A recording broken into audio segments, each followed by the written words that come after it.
জীবন মানে কি শুধু দুশ্চিন্তা? সকালে ঘুম থেকে উঠে রাতে ঘুমানো পর্যন্ত কি হবে, কি করব, এইসব ভেবে কি আমাদের দিন কাটে? যদি বলি হাজার বছরের পুরনো এক মহাপুরুষের বাণী আজও আমাদের এই সমস্যা থেকে মুক্তি দিতে পারে। হ্যাঁ, আমি শ্রীকৃষ্ণের কথা বলছি। কুরুক্ষেত্রের যুদ্ধে অর্জুনের দুশ্চিন্তা দূর করতে তিনি যে গীতা জ্ঞান দিয়েছিলেন তা কেবল অর্জুনের জন্য ছিল না, তা ছিল আমাদের সবার জন্য।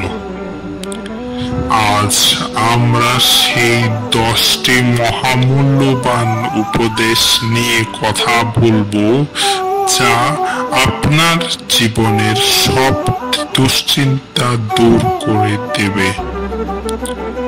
শ্রীকৃষ্ণ বললেন, যা ঘটে গেছে তা ভালোই ঘটেছে। এক রাজা তার মন্ত্রীকে খুব ভালোবাসতেন। মন্ত্রী সবসময় বলতেন, যা ঘটে তা ভালোর জন্যই। একদিন রাজার হাত কেটে গেল। রাজা দুঃখ পেয়ে বললেন, এবারও কি বলবে? যা ঘটে তা ভালোর জন্য? মন্ত্রী বললেন, হ্যাঁ মহারাজ, এটিও ভালোর জন্য। রাজা রেগে মন্ত্রীকে কারাবন্দী করলেন। কিছুদিন পর রাজা শিকারে গেলেন এবং অন্য রাজ্যের দস্যুদের হাতে ধরা পড়লেন। তারা দেবীকে নরবলি দিত, কিন্তু দেখল রাজার হাত কাটা, তাই তাকে ছেড়ে দিল। রাজার প্রাসাদে ফিরে এসে মন্ত্রীকে মুক্ত করলেন এবং তার কাছে ক্ষমা চাইলেন। আমাদের জীবনে অনেক দুঃখ আসে, কিন্তু মনে রাখতে হবে এর পেছনে কোনো না কোনো কারণ লুকিয়ে থাকে। সময়ের সাথে সাথে আমরা বুঝতে পারি কেন এটি ঘটেছে। শ্রীকৃষ্ণ বলেন, তোমার কর্মে মনোযোগ দাও, ফলে নয়। একজন কৃষক খুব পরিশ্রমী ছিলেন, কিন্তু ফল ভালো হতো না। তিনি হতাশ হয়ে ঈশ্বরের কাছে প্রার্থনা করলেন। ঈশ্বর তাকে বললেন, তুমি শুধু তোমার কর্তব্য করো, আমি ফল দেব। কৃষক পরের বছর আরো বেশি পরিশ্রম করলেন, কিন্তু আবারও ফলন হলো না। তিনি হতাশ হলেন। ঈশ্বর তাকে বুঝিয়ে বললেন, ফল পাওয়ার জন্য শুধু পরিশ্রম নয়, সঠিক সময় সঠিক কাজ করাও জরুরি। তুমি নিজের কাজকে 100% দাও, ফল দেওয়া আমার দায়িত্ব। আমাদের প্রায় ফলের চিন্তা বেশি করে থাকে, কিন্তু যদি আমরা আমাদের কাজে 100% মনোযোগ দেই, ফল নিজে থেকেই আসবে। শ্রীকৃষ্ণ বলেন, আসল শত্রু তোমার মনের ভেতরে। একজন যোদ্ধা তার সমস্ত শত্রুকে হারিয়ে রাজ্যে শান্তি এনে দিয়েছিলেন, কিন্তু তবু তার মনে শান্তি ছিল না। তিনি জানতেন না যে তার আসল শত্রু বাইরে নয়, ভেতরে। তার ভেতরে হিংসা এবং তাকে শান্তিতে থাকতে দিত না। যখন তিনি নিজের এই দুর্বলতাগুলোর সঙ্গে যুদ্ধ করে জয়ী হলেন, তখনই তিনি সত্যিকারের শান্তি পেলেন। আমরা বাইরের সমস্যা নিয়ে বেশি ভাবি, কিন্তু আমাদের ভেতরের ভয়, রাগ ও অহংকারই আমাদের সবথেকে বড় দুশ্চিন্তার কারণ। উপদেশ 4, কর্মই যাত্রা। আমাদের জীবনে নতুন পরিবর্তন হয় শ্বশুরে,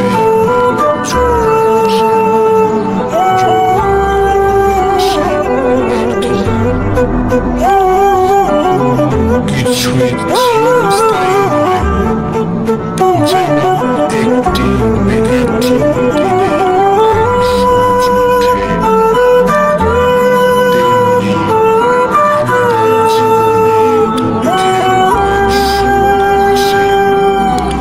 যদি আমরা এই সত্যটা মেনে নিই যে সবকিছু পরিবর্তনশীল, তাহলে দুশ্চিন্তা আমাদের ফেলে পারবে না। উপদেশ 5, অতীতে আটকে থেকো না। একজন ব্যক্তি সব সময় তার অতীতের ভুলের জন্য নিজেকে দোষারোপ করত। এর ফলে সে সামনে আর এগোতে পারছিল না। তার বন্ধু তাকে বলল, তুমি যদি গাড়ির আয়নায় পেছন দিকে তাকিয়ে গাড়ি চালাও, তাহলে কি কখনো নিরাপদে সামনে এগোতে পারবে? লোকটি বুঝতে পারল, অতীত থেকে শিক্ষা নিতে হবে, কিন্তু সেইখানেই আটকে থাকা যাবে না। অতীত থেকে শিক্ষা নিয়ে কিন্তু অতীতকে আপনার ভবিষ্যৎ নষ্ট করতে দেবেন না। উপদেশ 6, ক্ষমা করতে শেখো। দুই বন্ধুর মধ্যে খুব ঝগড়া হলো। একজন তার বন্ধুর উপর রাগ করে থাকলো। সে রাগ তাকে ভেতরে থেকে পুড়িয়ে মারছিল। অন্য বন্ধুটি ক্ষমা করে শান্তিতে ছিল। অবশেষে রাগ করে থাকা বন্ধুটি যখন তার বন্ধুকে ক্ষমা করলো, তখন তার মনে শান্তি ফিরে এলো। ক্ষমা করা মানে অন্যকে মুক্তি দেওয়া নয়, নিজেকে মুক্তি দেওয়া। উপদেশ 7, আবেগ নিয়ন্ত্রণ করো। যখন আমরা রেগে যাই তখন অনেক ভুল সিদ্ধান্ত নেই। আবেগের বশে আমরা এমন কথা বলি ফেলি যা পরে অনুতাপের কারণ হয়। শ্রীকৃষ্ণ বলেছেন, আবেগ আমাদের বুদ্ধি নষ্ট করে দেয়। তাই আবেগের দাস না হয়ে আবেগের উপর নিয়ন্ত্রণ রাখতে শেখুন। উপদেশ 8। নিজের উপর বিশ্বাস রাখো। একটা ছোট্ট ছেলে ক্রিকেট খেলতে খুব ভয় পেত, তার কারণ সে নিজেকে ভালো খেলোয়াড় মনে করত না।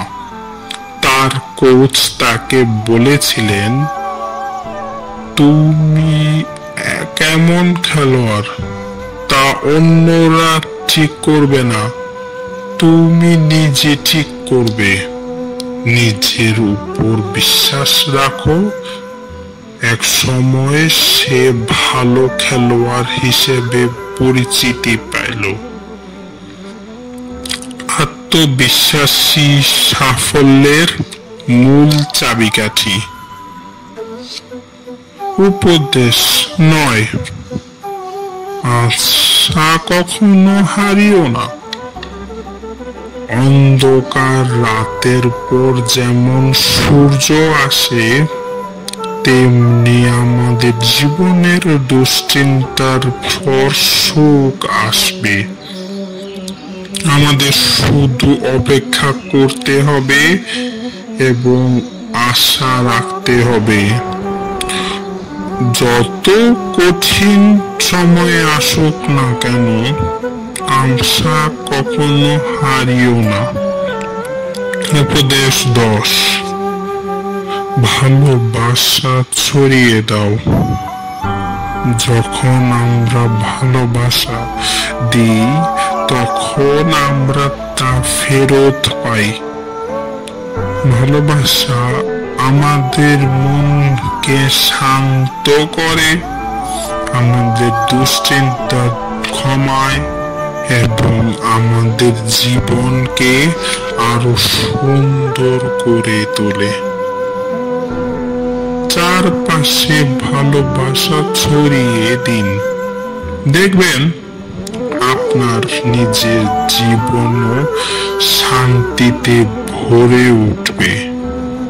শ্রীকৃষ্ণের এই উপদেশগুলো কোন ধর্মের গণ্ডিতে আবদ্ধ নয়, এগুলো জীবনের শাশ্বত সত্য। দুশ্চিন্তা থেকে মুক্তির জন্য কোনো জাদুকরী উপায় নেই, আছে শুধু সঠিক জ্ঞান আর সেই জ্ঞানকে জীবনে প্রয়োগ করার সাহস। যখনই মন খারাপ হবে মনে রাখবেন আপনি একজন যোদ্ধা। আপনার জীবনের কুরুক্ষেত্রে আপনি একাই লড়ছেন, আর আপনার রথের সারথি হলেন শ্রীকৃষ্ণ, যিনি আপনাকে পথ দেখাচ্ছেন। এই ভিডিওটি আপনার ভালো লাগে তাহলে লাইক করুন, শেয়ার করুন এবং আপনার মতামত কমেন্টে জানান। এরকম আরো ভালো ভালো ভিডিও পেতে আমাদের সনাতনী কথা চ্যানেলটি সাবস্ক্রাইব করুন। ধন্যবাদ।